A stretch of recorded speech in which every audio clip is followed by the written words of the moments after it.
Joko Kendil.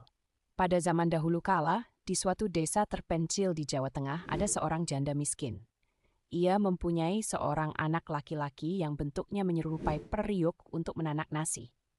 Di Jawa Tengah, periuk untuk menanak nasi itu disebut kendil. Karena anak laki-laki itu menyerupai kendil, maka ia dikenal dengan nama Joko Kendil.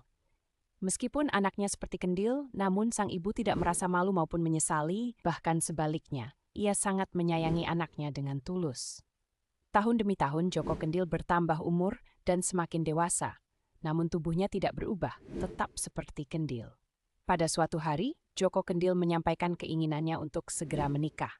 Tentu saja ibunya bingung. Siapa yang mau menikah dengan anaknya yang berbentuk kendil? Ibunya semakin bingung lagi ketika Joko Kendil menyatakan hanya mau menikah dengan putri raja. Apa keinginanmu tidak keliru, anakku? Engkau anak orang miskin, bentuk tubuhmu seperti kendil. Mana mungkin putri raja mau menikah denganmu? Kata ibunya. Tapi Joko Kendil tetap mendesak untuk segera melamarkan putri raja untuknya.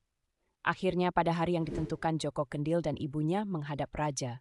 Sang raja mempunyai 3 orang putri yang cantik jelita. Ibu Joko Kendil dengan hati-hati menyampaikan bahwa maksud kedatangannya adalah untuk melamar salah seorang putri raja.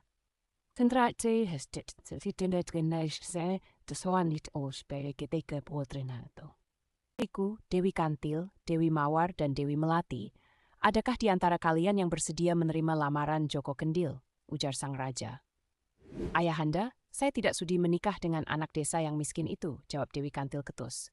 Saya pun tidak mau menikah dengan makhluk aneh itu. Saya hanya mau menikah dengan putera mahkota yang tampan dan kaya raya, jawab Dewi Mawar dengan nada sombong. Sang raja pun mengalihkan pandangannya kepada Dewi Melati.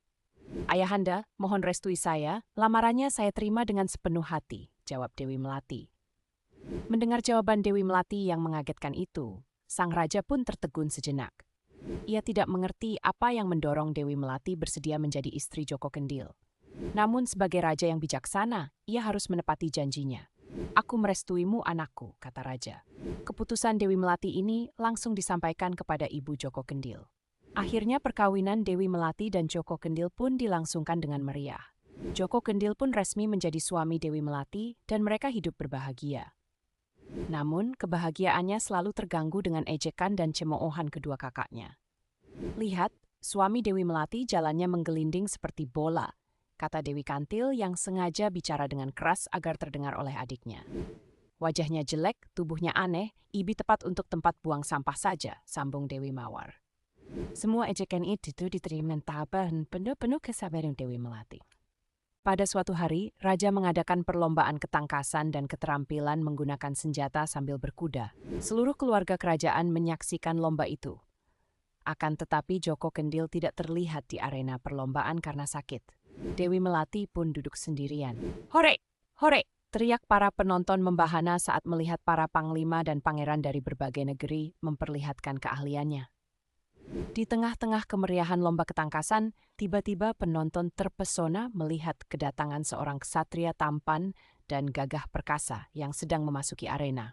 Ia mengenakan pakaian kerajaan yang gemerlapan dan naik kuda tunggangan yang gagah perkasa pula. Dewi Kantil dan Dewi Mawar langsung terpesona hatinya dan berusaha menarik perhatian pangeran itu. Mata mereka melirik Dewi Melati yang duduk termangu sendirian. Hanya kita yang pantas bersanding dengan pangeran tampan itu. Lihat, adik kita sedang termenung memikirkan kendil pujaannya, ejek Dewi Mawar sambil mencibir ke arah Dewi Melati. Karena tak tahan menerima ejekan kedua kakaknya, maka Dewi Melati pun meninggalkan arena perlombaan dan lari ke kamarnya. Ketika masuk kamar, Dewi Melati tidak melihat suaminya yang terbaring sakit, melainkan hanya melihat sebuah kendil yang kosong. Kendil ini yang membuatku selalu dihina sehingga membuatku sedih. Lebih baik ku hancurkan saja. Teriak Dewi Melati sambil menghempaskan keling bayi sampai hancur berkeping-ping. Ketika itu juga tiba-tiba di hadapannya muncul seorang ksatria yang sangat tampan dan gagah perkasa, persis pangeran berkuda yang mempesona di arena lomba. Siapa kamu? Mengapa ada di kamarku? Tanya Dewi Melati terkejut. Akulah Joko Kendil suamimu, ucap sang pangeran. Sang pangeran pun menceritakan bahwa tubuhnya yang berbentuk kendil itu adalah kehendak dewata. Tubuhnya akan kembali seperti semula apabila ada seorang putri raja yang tulus bersedia menikah dengannya. Dewi Melati begitu takjub mendengar cerita itu, dan langsung memeluk suaminya dengan bahagia. Kejadian itu membuat Dewi Kantil dan Dewi Mawar malu sekaligus iri atas keberuntungan adiknya. Dari kisah ini, pesan yang bisa dipetik adalah jangan pernah melihat seseorang hanya dari luar dan penampilannya saja. Karena yang baik rupa belum tentu baik dan yang buruk belum tentu seburuk yang dilihat.